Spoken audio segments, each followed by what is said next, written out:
Mesdames, Messieurs, bonjour, bonsoir, bienvenue à vous tous qui êtes branchés sur Actu Vert Plus dans notre tranche d'aujourd'hui. Vous le savez d'ailleurs, nous sommes à Sharm el-Sheikh, en Égypte. Nous sommes là pour le compte de la 27e conférence des parties à la Convention cadre des Nations Unies sur le changement climatique. Et aujourd'hui, les portes de cette grande conférence se ferment. Et nous avons pour vous un grand homme, un grand monsieur, un Congolais, un professeur d'université. Il est dans beaucoup de choses, il va nous le dire lui-même. Nous allons nous entretenir avec lui et nous avons quelques questions à lui poser. Bonjour professeur. Bonjour madame. Vous appelez Jean-Robert Bwangoy Bakanza. Oui, je m'appelle Jean-Robert Bwangoy Bankanza. Je suis professeur à l'université de Kinshasa et à l'université de l'État du Dakota du Sud. Professeur, vous êtes ici en Égypte. Pourquoi? Vous participez à la COP27 dans quel cadre? Donc je suis ici en tant qu'administrateur gérant de la société ERA Congo et directeur pays de la société américaine Wildlife Works Carbon qui s'occupe de la commercialisation des crédits carbone issus des forêts de la République démocratique du Congo. Professeur, vous avez dit des choses qui risquent de passer sur les têtes de beaucoup de Congolais sans être bien comprises. Dites-nous un peu là, vous représentez ERA Congo, vous êtes dans la commercialisation du carbone. Dites-nous concrètement qu'est-ce que vous faites. Donc nous avons, pour le moment, nous avons une concession forestière de conservation. Nous faisons la conservation de cette concession. Nous ne coupons pas le bois, contrairement à nos frères qui sont exploitants forestiers. La concession est dans quelle province? Dans la province de Mai-Ndombe. C'est une concession de 300 000 hectares. Et dans cette concession, nous monétisons les crédits carbone. C'est-à-dire que nous prenons le stock de carbone qui se trouve dans la forêt, qui est matérialisé par le poids des arbres qu'on trouve dans la forêt, comme étant ce qu'on appelle un facteur d'émission. Donc si on coupe tous ces arbres-là, ils vont émettre dans l'atmosphère d'importantes quantités de carbone. Nous essayons de nous mettre ensemble avec les communautés pour éviter que cette concession-là puisse émettre du carbone dans l'atmosphère. On ne coupe pas les arbres, donc on nous garantissons que jusque dans les 30 ans qui viennent, nous n'allons pas couper les arbres. Et en ce moment-là, nous convertissons ce que nous n'avons pas coupé en une année, nous convertissons ça en équivalent carbone. C'est ça qu'on appelle le crédit carbone que nous vendons auprès des pollueurs. Nous sommes sur un marché qu'on appelle le marché volontaire. Ça voudrait dire que ces gens-là ne sont pas obligés d'acheter des crédits chez nous. Nous ne sommes pas obligés de vendre des crédits chez eux. Mais ils viennent volontairement tamponner, voilà les termes c'est ça, tamponner leurs émissions en achetant des crédits carbone de Mai-Ndombe. Et vous pouvez aujourd'hui, assis dans un avion de Delta Airlines, vous pouvez les entendre dire que Delta Airlines tamponne les émissions de carbone.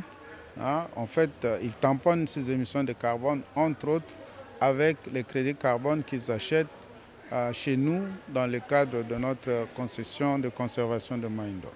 Ce sont en fait des actions volontaires. Comment ça se passe? Et par rapport au principe pollueur-payeur, pas de contraintes, ça se passe comment? Ils sont volontaires d'eux-mêmes, vous les choisissez, je ne sais pas comment vous parvenez à les convaincre.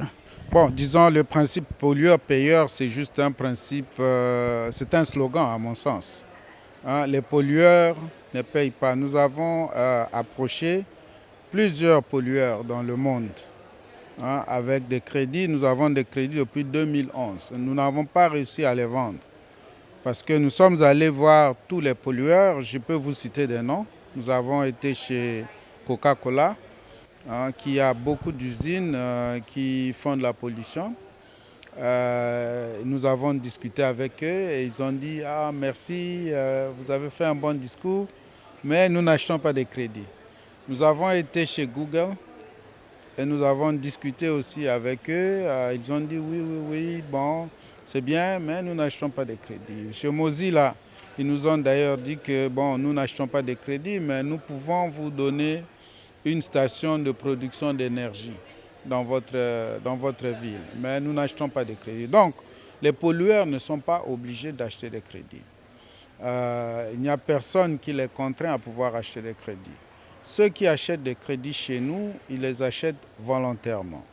Et ils les achètent volontairement parce qu'ils se rassurent que, effectivement, l'argent qu'ils utilisent pour payer pour les crédits, nous l'utilisons à bon escient. C'est-à-dire que nous utilisons cet argent-là pour la construction des écoles, pour le paiement des salaires des enseignants, pour l'intensification agricole, parce que l'agriculture itinérante sur brûlis, c'est ça la source, la plus importante source de déforestation. Donc nous aidons les communautés à intensifier l'agriculture, nous construisons des étangs piscicoles pour produire le poisson. En fait, en train de créer des solutions alternatives. Exactement. Et eux, ils s'assurent que ces solutions alternatives sont là. Donc là, je suis d'ailleurs, par exemple, un peu en retard pour le rapport que je dois fournir pour le trimestre passé. Donc on était trop occupé pour fournir ce rapport-là. Mais chaque trimestre, on doit fournir un rapport indiquant que effectivement nous utilisons. Fournissez ces rapports à qui? Nous donnons le rapport à notre hiérarchie et notre hiérarchie partage le rapport avec les acheteurs. Les acheteurs vérifient qu'effectivement nous avons non seulement nous contribuons à l'innovation sociale dans la zone du travail. Ils s'assurent également que la province de Mai-Ndombe a son dû et ils s'assurent que les communautés reçoivent leur portion du bénéfice qu'on partage. Donc, vous avez vu, comme c'est cette année qu'on a eu les premiers bénéfices, donc on a partagé avec les chefs coutumiers, on a partagé les bénéfices. On s'apprête à partager le mois prochain également les bénéfices avec les communautés. Et on accélère maintenant la construction des infrastructures puisque, bon, avant, on le faisait avec nos fonds propres. Pour le moment, nous faisons avec les fonds provenant des bénéfices de vente de crédit carbone. Professeur, vous êtes à COP27. Vous êtes là pourquoi? Bon, nous sommes à la COP27 pour essayer d'avancer l'agenda des pays en développement en ce qui concerne les objectifs climatiques. Vous savez que nous ne sommes pas responsables de l'augmentation de la température due au gaz à effet de serre. Notre pays n'est pas responsable, notre population n'est pas responsable. Mais nous pouvons également détruire la forêt et être co-responsables de ce qui arrive. Mais nous ne le faisons pas. Donc nous aidons l'humanité entière à pouvoir protéger le climat. Et comme je l'ai dit à vos collègues du journal Times des États-Unis, les pays tropicaux qui ont des forêts, qui rendent des services à l'humanité, doivent être compensés. Donc il faudrait qu'il y ait plusieurs activités comme les nôtres. Il faut qu'il y ait des contraintes auprès des pollueurs. Mais chaque fois, on va dans les conférences.